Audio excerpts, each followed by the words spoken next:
Hello, welcome to this video. Today I am showing you the batch mode. Here it's this menu of the Immulytics preclinical software. And the batch mode is interesting if you have a lot of scans, like a lot of mice, and you want to go through them in a systematic way. And just another note, so you can generate this data here using the data that I'm using. You can generate that from this tutorial here.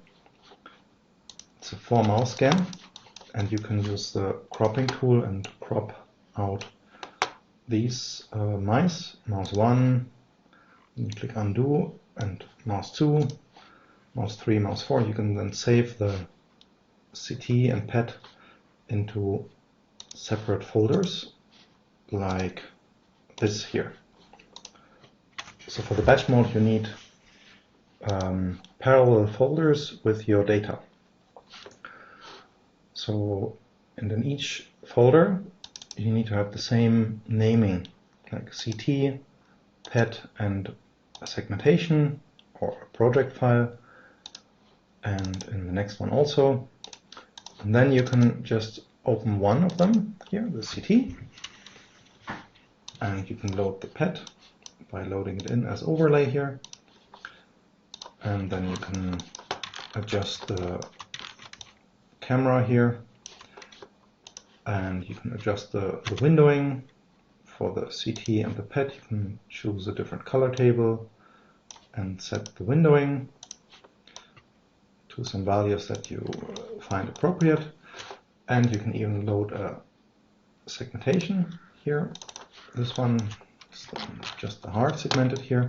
And then with the batch mode you tell it to you tell our software to remember these settings here, and it's remembering what you have loaded: the CT file, the lookup tables, the PET file, the windowing values, and then you can go through these folders with these menus here under the batch menu.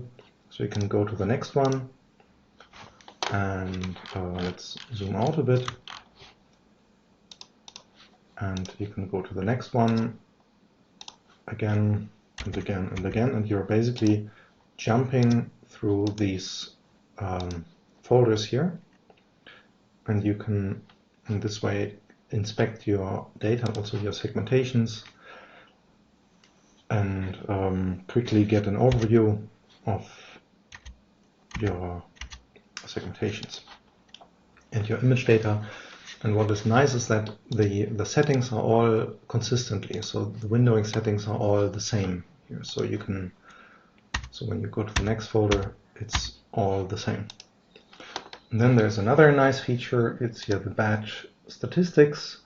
So with that you can get the statistics here. Let's call this stats as one big file here, and this gives you one file with all the classes. We only have one class here, and you get one row for each class and each of your folders here.